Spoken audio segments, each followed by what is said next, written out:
le châtiment d'Allah, contrairement au châtiment des hommes, ou aux difficultés que les hommes te donnent, wal'iyadhu billah, eh ben, c'est pas comparable, parce que le châtiment d'Allah est dur, et il est continu, il est permanent, hein, il dure, hein, et donc on peut pas mettre les deux difficultés ou les deux punitions à égalité, ou les deux mauvais traitements, ou les deux châtiments à égalité, excepté si quelqu'un est ignorant ou qu'il n'a pas de foi.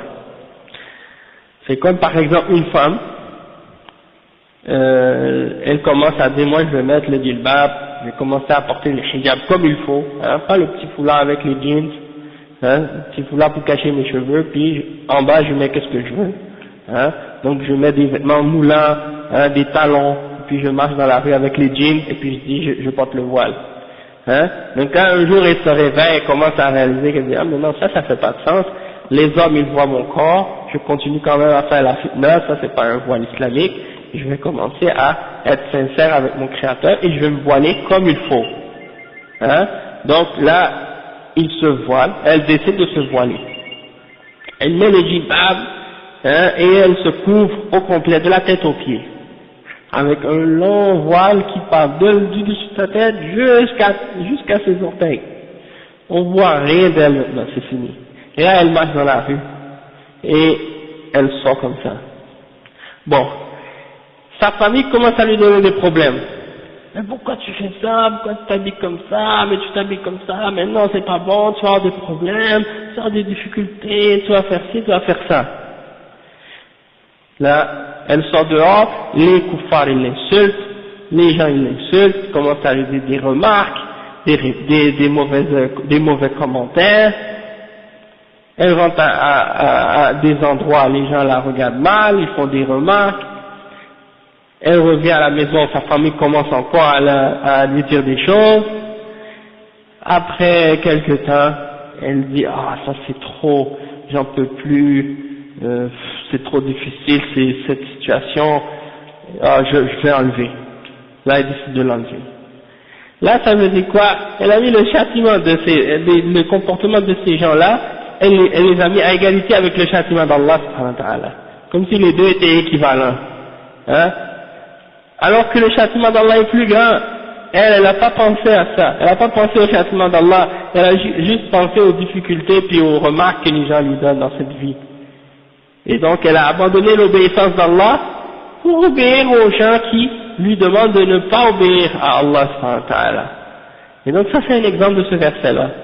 Quand tout va bien, tu dis je crois en Allah. Et quand l'épreuve vient, la difficulté vient dans ta foi, là tu retournes sur tes pas et tu mets le châtiment des hommes à égalité avec le châtiment d'Allah. Peu importe qu'est-ce que les koufars peuvent te faire sentir mal, te faire des répliques, des remarques, des mauvais commentaires, des mauvais regards. Peu importe qu'est-ce que ta famille peut te dire quand ils ne sont pas d'accord avec ce que tu fais dans ce qui plaît à Allah subhanahu wa ta'ala. Peu importe tout ce qu'ils font de ces choses-là. Est-ce que tout ça, ça équivaut à quelque chose à côté du châtiment d'Allah subhanahu wa ta'ala? Non. Et donc, quand ils te disent ces choses-là, tu te rappelles du châtiment d'Allah. Tu te dis, peu importe qu'est-ce que vous me dites. Tout ça c'est rien, parce que le jugement dernier c'est grave. Le châtiment d'Allah va être plus grave que qu'est-ce que vous me faites subir comme difficulté et comme mauvais traitement. Donc je ne veux pas abandonner l'ordre d'Allah pour vous faire plaisir, hein, et j'ai pas peur de vous, ce que vous dites, j'ai peur d'Allah subhanahu wa ta'ala seulement. Et tout ce que vous me dites, ça ne m'atteint pas. Et je vais faire preuve de fermeté et d'endurance dans ma foi, et je mets ma confiance en Allah subhanahu wa ta'ala. C'est ça l'attitude de la croyante. Elle se laisse pas, même si c'est vrai qu'après après un certain temps, de toujours entendre ces attaques qui se suivent une fois après l'autre de la part des gens qui sont soit des koufars ou des munafiqin ou des ignorants ou des gens de bid'a ou autres qui te critiquent à chaque fois parce que tu suis la vérité. C'est dur pour le cœur, mais c'est ça qui fait la force de ce que tu suis. Et puis après, alhamdoulilah, il y en aura une autre qui va le faire, puis une autre qui va le faire, puis une autre qui va le faire, puis une autre qui va le faire, puis une autre qui va le faire. Après, Inch'Allah, quand il y en aura des centaines et des centaines qui vont se voiler comme il faut, selon les règles de la charia, et qui craignent Allah vraiment, et bien là, maintenant, par la suite, ça va devenir de plus en plus facile. Et les gens vont commencer à vous respecter et à cesser de vous embêter. Et ils vont savoir que c'est ça l'islam, que ce voile-là, c'est ça l'islam. C'est pas le petit foulard à la mode là que les filles portent, que ça que c'est une blague, que même les koufars les prennent pas au sérieux. Même ça ils critiquent, mais c'est parce que c'est en fait, il y a j'ai entendu même, il y a des gens qui m'ont dit, il y a des femmes, il y a des koufars comme ça, ils voient des filles musulmanes soi-disant habillées comme ça, ils vont les draguer dans la rue. Parce que c'est quoi? C'est pas un voile. Tu vois, c'est pas islamique ça. Alhamdulillah. Non. Ouais, non, ça c'est pas bien de dire ça. Non, non, non, non. C'est vrai, des fois les gens disent ça. Ah, ça c'est l'enfer. Ah, c'était l'enfer. Mais ça c'est rien par rapport à l'enfer. Donc on ne devrait pas dire ça. C'est comme si on dénigre l'enfer, on rabaisse l'enfer un peu, tu vois. On diminue de la gravité. Donc, c'est ça. Ok. On va voir. Après le Cheikh dit, معنى هذا أنه يطاوع الكفار وينسلخ عن دينه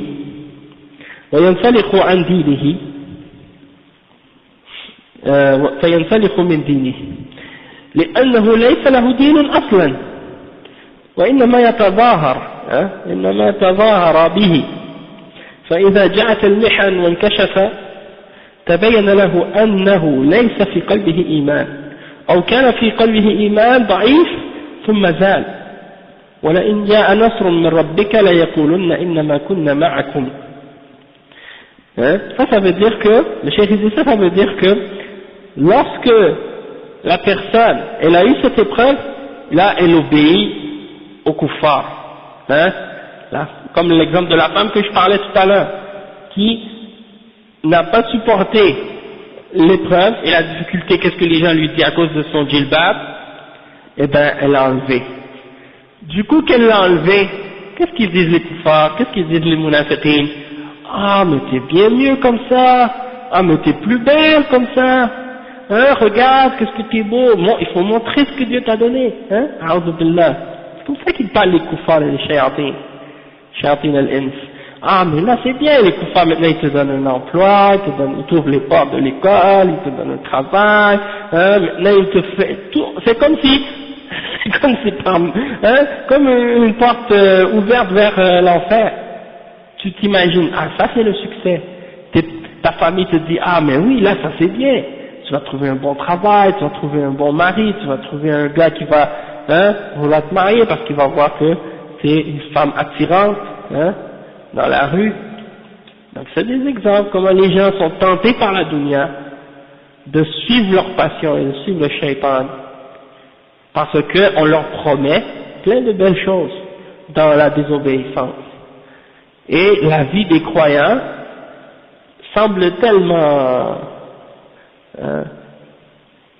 exigeante dans les règles qu'on doit suivre et tout, que certains d'entre eux s'imaginent que c'est le malheur, c'est l'isolement, c'est le repli sur soi, le repli identitaire, ou bien la ghettoisation, toutes sortes de termes qu'ils utilisent pour essayer de faire croire aux gens que le fait d'obéir à Allah c'est quelque chose qui t'éloigne de la vraie vie. Alors que d'obéir à Allah c'est ça la vraie vie. Et même si tu vis dans le péché, tu dois savoir que la vraie vie c'est dans l'obéissance d'Allah. Et que si tu n'as pas la force, dans ta foi, tu n'as pas la force de faire ce que tu dois faire, tu ne dois pas essayer de le rendre halal parce que tu n'es pas capable de le faire. Au contraire, tu dois dire oui je sais ce que je fais c'est pas bien, je sais que je porte pas le djilbab et que c'est obligatoire, et je demande à Allah subhanahu wa ta'ala de me donner la force dans ma foi pour être capable de le faire. Et non pas le contraire, chercher les fautes chez les autres. Et, ah mais celle-là elle porte, mais elles sont pas mieux que les autres, elles font plein de bêtises, elles font ci, elles font ça, pour essayer de te donner une bonne conscience et essayer de te faire croire à toi-même, hein, de te mentir à toi-même pour essayer de te faire croire à toi-même que t'es pas si mal que ça après tout, même si tu désobéis à Allah subhanahu wa ta'ala. Mais pour l'homme aussi, la religion c'est pas, attends, l'islam c'est pas juste une religion pour les femmes. Il y en a des hommes là maintenant aujourd'hui, c'est comme, ils pensent que c'est juste la femme qui a des règles à respecter dans son habillement, que l'homme lui peut s'habiller comme les koufars et que c'est correct. Non, il faut que le musulman, homme, se distingue des koufars, hein, par sa barbe, par quelque chose qu'il met sur sa tête, par ses vêtements, que lorsque tu marches dans la rue, quelqu'un qui te connaît pas, il va savoir que tu es musulman. Les pantalons en bas de la cheville, et aussi par des vêtements, par un vêtement comme un qamis ou quelque chose qui te distingue des non-musulmans, que quelqu'un puisse savoir que toi tu es un musulman, tu n'es pas un chrétien ou un juif, hein, ou un athée. Non, dans un pays musulman, bon, ça, on a expliqué déjà que dans les règles de l'islam, il y a des principes qui interdisent aux non-musulmans de s'habiller comme les musulmans. Les non-musulmans dans un pays musulman n'ont pas le droit de s'habiller comme les musulmans. Ils sont interdits de s'habiller comme les musulmans. Ils doivent porter quelque chose qui les distingue des musulmans. Ouais, j'ai vu ça moi aussi. Même il y a des religieuses. Ouais, j'ai vu ça. Bon, on va avancer un petit peu pour terminer ce verset. Qu'est-ce qu'il dit le cheikh? Obéis au kuffar, dans ce qu'il te demande, tu quittes ta religion. C'est comme si tu te déshabilles de ta religion. Hein, tu t'enlèves de ta religion. Et à la base, c'est que soit tu n'avais pas de foi du tout, ou bien que tu montrais que tu avais la foi, ou bien que tu avais une foi mais qu'elle était très faible. Et avec les épreuves, eh ben, on a démasqué la réalité. On a fait voir la réalité.